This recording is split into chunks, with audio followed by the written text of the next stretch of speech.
Hello and welcome to the Chamber Music Mindset. I am your host, Anna Rathbun. There's a lot to talk about today. There was a huge sell-off in the markets led by a lot of news, geopolitical news. So we're going to talk about that today. As always, nothing you hear in this video is investment advice or recommendation. Everything is my opinion and for informational purposes only. Okay, and I always forget, if you like this video, like it and please subscribe.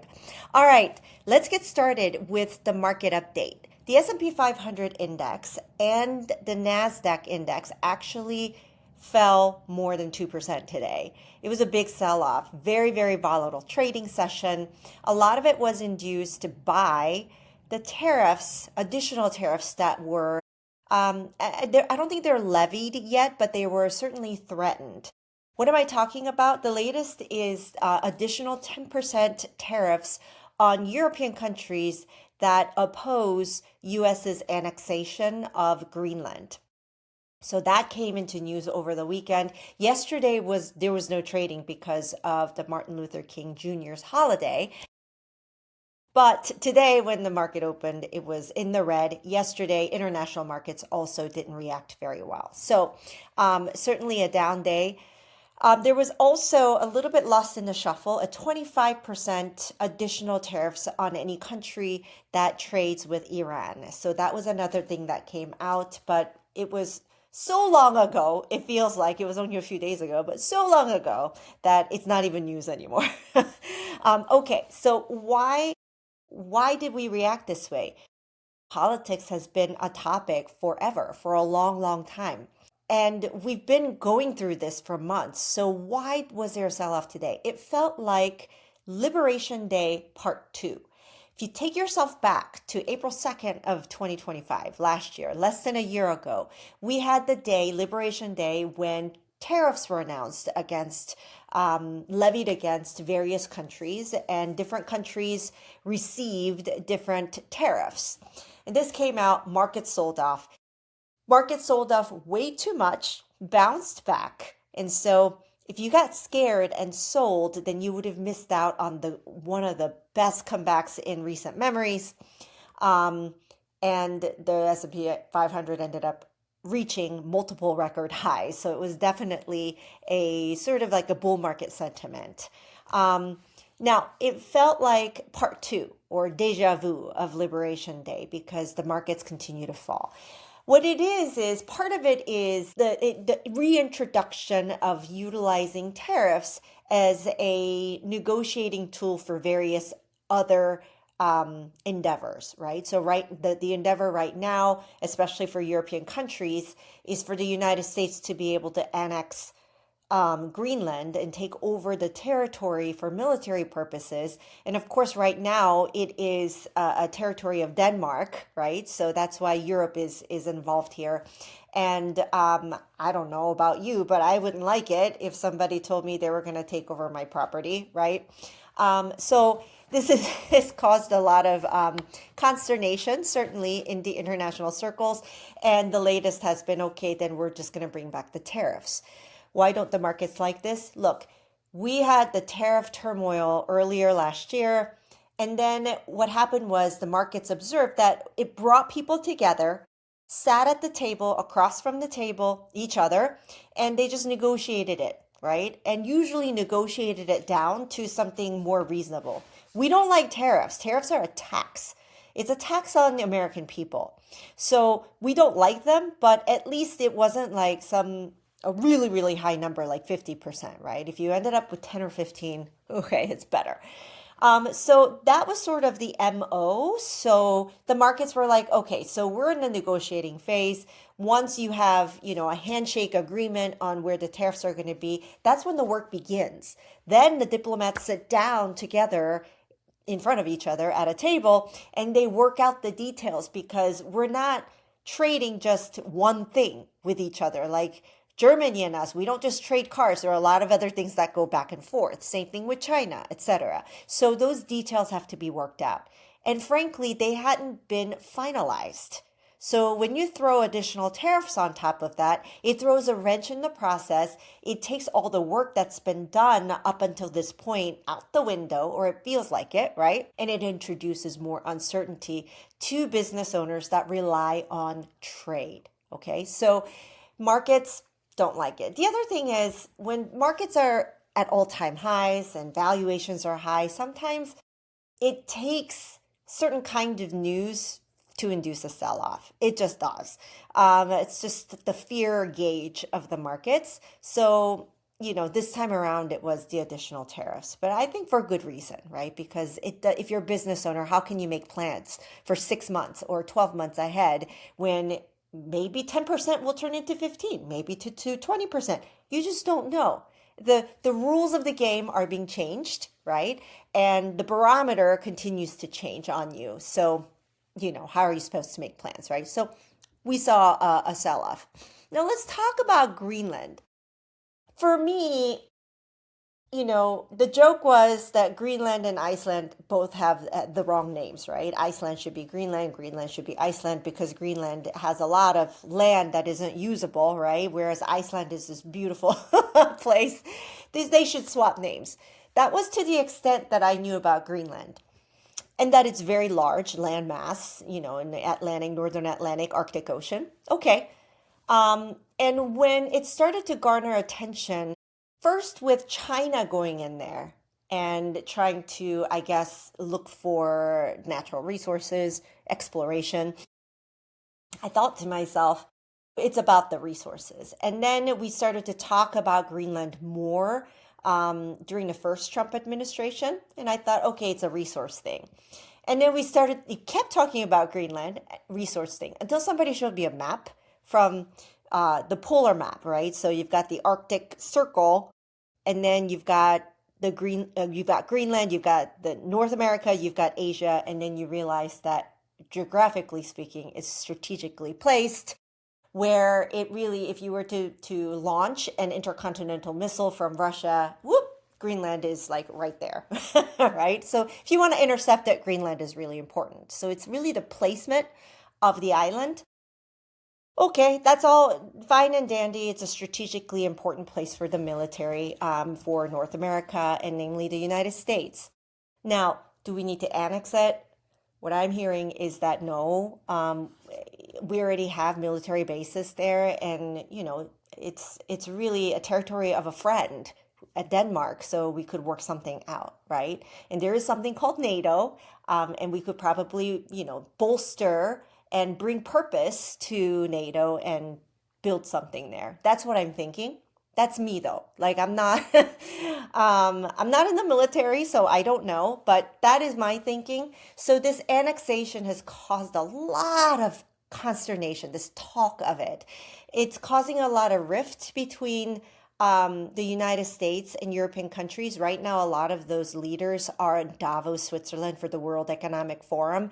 Denmark is boycotting it. I mean, it's caused a lot of rift. And when this happens, it's not that great, right? It's not great. So part of it is it's not so much the stock market sell-off. I'm more concerned about the bond market sell-off, because the bond market is where a lot of this geopolitical angst turns up. So not only did the stock sell off today, the treasuries also sold off. So the 10-year yield went up. Now, if you've been watching my video series, you know how important that 10-year treasury yield is, because it is the benchmark for a lot of things, a lot of borrowing, including our mortgage rates. Okay, so we worry about affordability. We worry about mortgage rates as part of the affordability narrative and certainly reality. But if we keep causing this geopolitical friction with our allies, people keep selling the US Treasury and yields keep going up. It keeps making housing unaffordable. So I feel like this is a really unproductive thing, and they're kind of at odds with each other, the two policies. If it's a national defense policy, again, I'm not an expert there. I'm going to leave that. I have my opinions about it, but again, I'm not an expert in national defense. But whatever policy there is and whatever methodology, it's actually working against the other stuff that I actually am an expert in, which is finance. So I look at them as odds, and it's actually counterproductive because the 10-year will continue to go up or remain high instead of going down, even if the Fed were to cut rates. And speaking of the Fed, if there are additional tariffs that come on, what do you think the Fed will do? The Fed is already worried about tariffs' potential impact on keeping inflation rates high. So that doesn't give the Fed good reasons to continue to cut rates, right? Because they're going to be like, well, we have to see what happens with tariffs because there are now new tariffs that are coming on. Okay, it makes the Fed's job harder. And let's talk about some reality of the tariff actually moving through the American economy to a store near you. Walmart last quarter talked about how they were able to manage some of the cost increases on their part and not pass down the price increases to the consumers, which is why we didn't see the CPI go up too much. Not that Walmart controls everything, but a lot of retailers and a lot of businesses did that because we're inflation aware. Like we've had years of inflation price increases. Like we're sick of it, right? So they tried very hard not to, but their inventory they probably used it up. And now the stuff that's on their shelves is what they bought with tariffs tacked on them, right? So Walmart told us last quarter they're not confident that they'll be able to keep prices at bay. So we might be seeing the impact of last year's tariffs actually being passed down in 2026. And then on top of that, if we have additional tariffs, it's not only going to make things more expensive because it's, again, additional layer of tax, but it might also extend the timeline in which we can understand the impact of it, right? Because it takes time for it to work its way through the economy. It's like the digestive system. I won't go into the details, but you know what I'm talking about, right? So all of these things are not necessarily good news when it comes to additional tariffs. The other thing is today, Amazon CEO came out and said that he sees the impact of tariffs actually creeping into products. So again, last year's tariffs, he's starting to see it now, right? There's a delay in the impact. So let's not call it victory because CPI has been muted. Yes, no, we haven't seen tariffs actually impact inflation that much yet, right? We don't know yet because there is a delay. So there's a lot of stuff here that I feel like what is happening in geopolitics and on that stage has impact, maybe unintended consequences on the finance side, on the interest rate policy, on the mortgage rates, all the stuff that Washington cares about right now. Feel like what they're doing on the geopolitical stage is counterproductive in the capital markets. So what you saw today was risk-off selling. That's just the stock market selling. We saw growth stocks sell a lot, tech stocks sell a lot. Everybody sort of piled into, consumer staples, which is basically your grocery stores, didn't sell off as much. It was a classic sell-off, except for bonds. People didn't buy bonds. Again, geopolitical sell-off. It'll keep geopolitical turmoil. It'll keep the rates up. Right? Where did they go? Gold and silver, yet again. So let's keep saying the precious metal prices going up is a geopolitical problem, right? Is it a bubble? Maybe. Maybe if things get better, people will sell out of it and go back to risk assets. Not only did the U.S. Treasury sell off, and this is an important thing because people keep saying, it's sell U.S., sell the United States. No, pretty much all the sovereign yields were going up, meaning everybody was selling sovereign bonds, Japanese bonds, European bonds. They were all selling it. Does this mean that traders don't have as much confidence in the governments in general? Maybe. It's not just a sell U.S. type of a trade that we're seeing. I know you're probably hearing that in the news, but that's only if you're paying attention to the U.S. markets. If you look at the entire market, there's a little bit more nuance there. So my thing is let's look at the whole picture, right? If we do this here, it might have unintended consequences. Maybe we need to think through that. Now, all of this can be for nothing because remember, the Supreme Court still hasn't decided on IEPA and the constitutionality of the executive branch using IEPA as a tool to levy emergency tariffs. Okay, we still haven't heard from them. So this threat of putting 10% tariffs more on Europe, it's really, it's not, it may not be a thing is what I'm trying to tell you. It's We all need to sort of calm down, okay, and sort of take a sit back in your chair and relax and just watch for a second, watch for a day, a week, a month, because this will work itself out, whether through Supreme Court or whether through everybody calming down and getting back on the negotiating table and negotiating more. Because what as much as shocking as these tariff announcements are, what that does, it actually shocks people into talking. That is an impact that we saw last year. It is hopefully the impact that it will have this year, and so hopefully that'll keep talking and it'll calm down. But what won't happen is some kind of a bazooka. Like I just don't think that we're gonna get into a tit for tat war with Europe, because it's bad for everybody. And even though President Macron is very angry and passionate about it, he's not the president of the European Union. Okay, he's the president of France.